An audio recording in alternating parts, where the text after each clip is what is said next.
Chers auditeurs, chers amis du monde entier, une fois de plus, bienvenue à l'émission Je suis un consacré. Une fois de plus, bienvenue.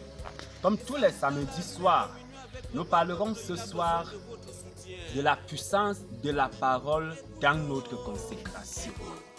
Donc ce soir, nous allons voir la puissance, l'impact qu'a la parole dans notre consécration. Allez, nous entrons dans le vif du sujet. Dans le livre de Genèse chapitre 1, le verset 3, la parole de Dieu nous dit que Dieu va donner l'ordre en disant ceci, que la lumière soit, et la lumière fut. Nous voyons la puissance de la parole. Toute chose a été créée par la parole. Et nous voyons que lorsque Dieu disait, ça se réalisait. La parole de Dieu continue en parlant dans le livre de Jean, Jean chapitre 1, le verset 1 à 3, où il est écrit: au commencement était la parole, et la parole était avec Dieu, et la parole était Dieu. Elle était au commencement avec Dieu. Toutes choses ont été faites par elle, et rien de ce qui a été fait n'a été fait. On comprend ici que toute chose a été créée par la parole. On voit la puissance de la parole.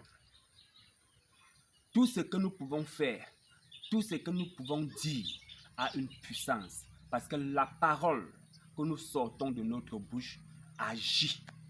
En bien ou en mal, la parole a une puissance et ça agit. C'est réel. Tout ce que nous pouvons faire, tout ce que nous pouvons dire. Si je dis quelque chose, Dieu va utiliser cela pour manifester sa gloire. Je vais dire quelque chose dans un mauvais sens.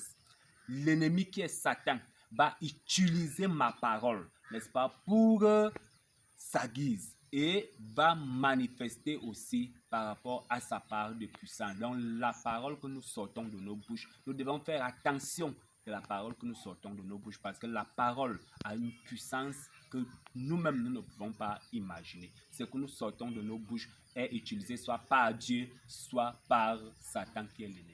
Je vais juste nous faire voir quelque chose. Lorsque toi, le parent, tu dis à ton enfant qu'il sera un grand demain, ce sont des paroles de bénédiction. Et nous allons voir que dans l'avenir, cet enfant devient une grande personne dans l'avenir, dans la nation, dans la famille.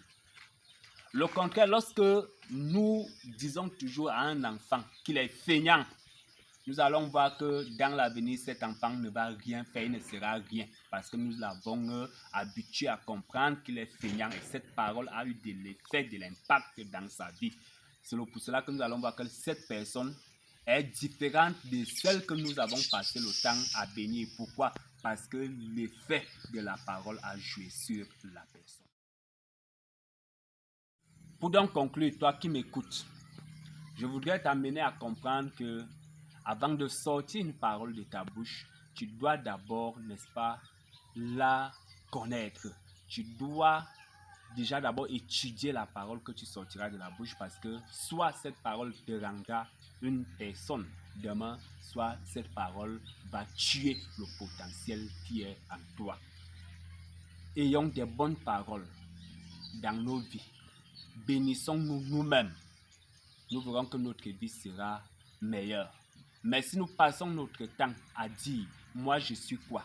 Je ne suis rien, je ne peux rien, je n'ai pas de connaissances. Frères, sœurs, nous passerons toute notre vie comme ça, sans être absolument rien.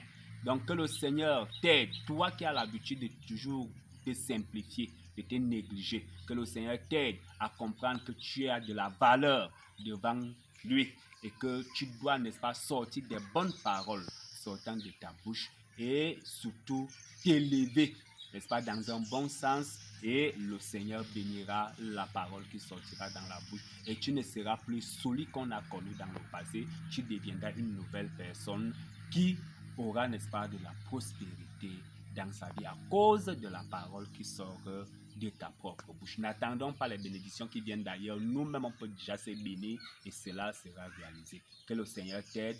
On se retrouve samedi prochain. Merci et bonne semaine.